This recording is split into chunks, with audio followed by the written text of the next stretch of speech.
A new project under consideration by your company required capital investment of 300 lakhs. Required funds can be raised either through sale of equity shares or borrowed funds from the financial institutions. Interest on loan दिया है 15%, tax का rate दिया है 50%. डेप्ट equity ratio गलती से उन्होंने 2:1 दिया था, लेकिन इट शुड बी 1:2, यानी डेप्ट 1 रहेगा और इक्विटी 2 रहेगा. सो सबसे पहले हमें कैपिटल स्ट्रक्चर कैलकुलेट करना है. तो ऊपर हेडिंग देंगे हम लोग capital structure in lakhs. Okay, फिर हम लोग को टेबल बनाने से पहले डेप्ट इक्विटी रेशियो कैलकुलेट करके देना है. डेप्ट इक्विटी रेशियो का फॉर्मूला क्या दिया है आपको? 1:2. सो डेप्ट equity ratio equal to dept upon equity, that is 1:2. सो ये जो 2 है, इसलिए इक्विटी को हमने एज्यूम किया 2x. ओके, सो डेप्ट हो जाएगा x, जो 1 है उसको x एज्यूम किया, तो इक्विटी हो जाएगा 2x. सो टोटल कैपिटल कैसे आता है? डेप्ट plus equity. So 300 equal to x plus 2x. Correct. 300 equal to x plus 2x. So अगर इसमें हम लोग वैल्यू निकालेंगे तो what will be the our value of x? x का वैल्यू कितना आएगा? 3x equal to 300. So x यानी डेप्ट इक्वल टू कितना आएगा आपका? 100. एंड इक्विटी यानी 2x कितना आएगा आपका? 200. अभी ये वैल्यूज आपको टेबल में डालना है. ओके, सबसे पहले हम लोग कॉलम बनाएंगे. Source option number 1, option number 2. Source में पहला आएगा इक्विटी, दूसरा इक्विटी. ऑप्शन नंबर 1 में ओनली इक्विटी है, तो यहाँ पे ओनली इक्विटी लिया हमने. बट ऑप्शन नंबर 2 में इक्विटी हमने अभी कैलकुलेट किया 2x यानी 200.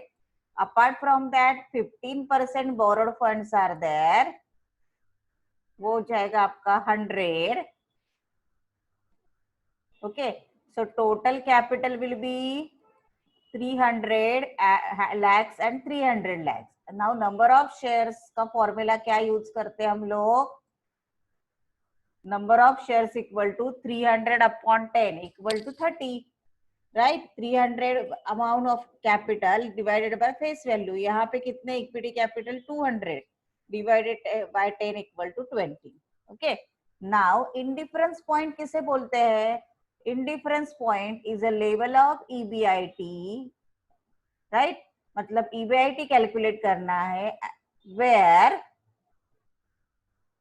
दोनों का ईपीएस सेम रहेगा, यानी ऑप्शन 1 का ईपीएस इक्वल टू ऑप्शन 2 का EPS. EBIT is a point where at the same EBIT हम लोग को ईपीएस दोनों का सेम मिलेगा, अर्निंग पर शेयर दोनों का क्या मिलेगा? सेम मिलेगा.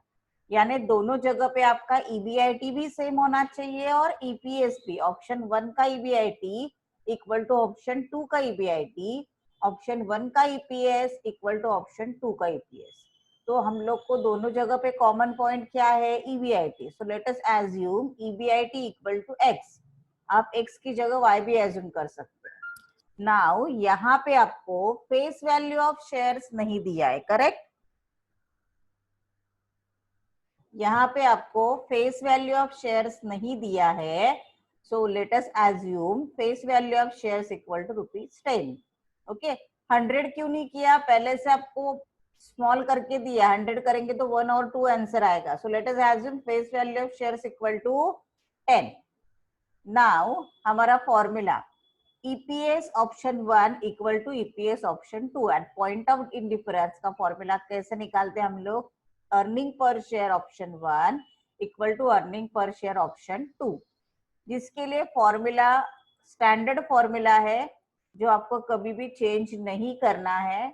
ईबीआईटी जो हमने एक्स एज्यूम किया है minus interest rate in option 1, ये फर्स्ट ब्रैकेट में 1 minus t minus preference dividend of 1 and E1 मतलब equity shares of option 1, number of equity shares equal to EBIT interest rate of option 2 first bracket में second bracket में 1 minus t tax rate bracket complete minus preference dividend of option 2 divided by equity shares of option 2, number of equity shares of option 2. Now let us put the amount in that. EBIT we have assume X. अगर आप X नहीं assume करोगे, EBIT की जगह EBIT लिखना चाहते हो, no issues. Okay? So EBIT हमने X assume किया था. In first option, all are equity shares, so there is no question of interest. सब क्या है? Equity shares है. तो यहाँ पे कोई भी इंटरेस्ट का सवाल नहीं आएगा. So in first bracket x minus 0, in second bracket 1 minus tax rate 50% दिया है इसलिए 0.5 minus there is no preference dividend इसलिए 0 and number of equity shares ऊपर हमने टेबल में कैलकुलेट किया है वो आया 30 इक्वल टू EBIT है आपका x माइनस इंटरेस्ट रेट आपका 15% दिया है तो हमने 15 लिया, right.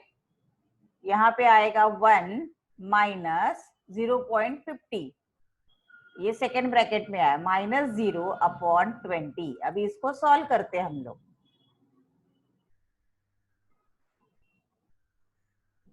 x minus 0 x 1 minus 0.5 0.5 इसलिए ब्रैकेट में उतना ही बचा अपॉन 30 वैसे ही है. x माइनस 15 को कुछ नहीं कर सकते उसको ऐसे ही रखा. 1 माइनस 0.50 आया 0.50 करेक्ट और माइनस 0 को कुछ वैल्यू नहीं 20 का 20 वैसे ही रखा. अभी यहाँ पे देखो x into 0.5 0.5x upon 30 0.5 into x 0.5x minus 15 into 0.5 7.5x upon 20 correct.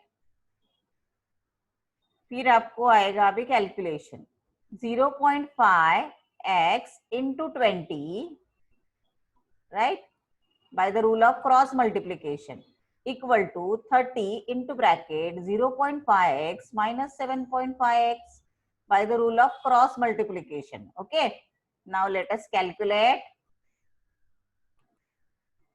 0.5x into 20 आएगा 1x मतलब only x, तो x equal to 30 into 0.5x कितना आएगा 1.5x. Okay, so 30 into 0.5x आएगा 1.5x माइनस 7.5 into 30 आएगा 22.5. Okay, now x साइड में लेके आ रहे हैं हम लोग x माइनस 1.5x माइनस 22.5 क्योंकि 7.5 into 30 आया था आपका minus 22.5. Now x minus 1.5x minus 0.5x equal to minus 22.5. अभी माइनस माइनस का साइन निकाल सकते हैं.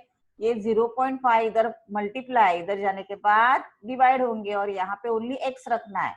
तो x equal to 22.5 upon 0.5. So what will be x? x हमने EBIT एज्यूम किया था x यानी EBIT इक्वल टू 45. ओके, कल भी हमारा मेथड सेम ही था लेकिन वहां पे उन्होंने रेशियो गलत दिया था. सो इंडिफरेंस लेवल ऑफ EBIT हमें मिला 45 लाख. तो अभी ऊपर हमने हेडिंग दिया रुपीज इन लैक्स. अभी उसको वेरिफिकेशन करते हैं उसका. Option 1 and option 2 particulars. Option 1 amount rupees, option 2 amount rupees. हमेशा की तरह पहले पर्टिकुलर्स हम लोग कंप्लीट कर लेते हैं. EBIT less interest equal to earning before tax less tax equal to earning after tax less preference dividend equal to amount available to equity share holders. उसके बाद EPS का फॉर्मूला लिखो. EPS equal to amount available to equity share holders upon number of equity shares. Correct. Now EBIT आपको दोनों जगह पे है. Option 1 से हमने स्टार्ट करना है पहले 45. It is Holi equity shares, तो नो क्वेश्चन ऑफ इंटरेस्ट, तो आपका अर्निंग बिफोर टैक्स भी आएगा 45, लेस टैक्स आएगा आपका 50%, 45 का 50% 22.5, फिर अर्निंग आफ्टर टैक्स आएगा 22.5, there is no preference share, so no question of preference dividend, so amount available will be 22.5. Okay, now amount available to equity shareholders, that is 22.5 और 22.50 दोनों का मतलब सेम ही है, divided by number of shares we have already calculated, that is 30, that is equal to 0.75. Okay, so EPS option 1 का आया 0.75.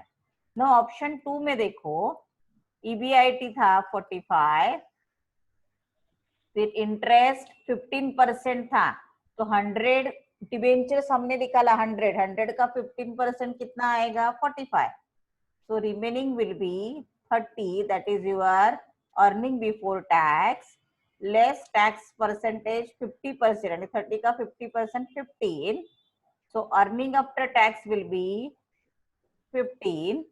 There is no preference capital, there is no question of preference dividend, so amount available to equity shareholders will be 15. Okay, so now amount available to equity shareholders divided by number of shares, number of shares are 20 now, so 15 upon 20 equal to 0.75. तो ये दोनों आया EPS same, तो verification भी हो गया हमारा.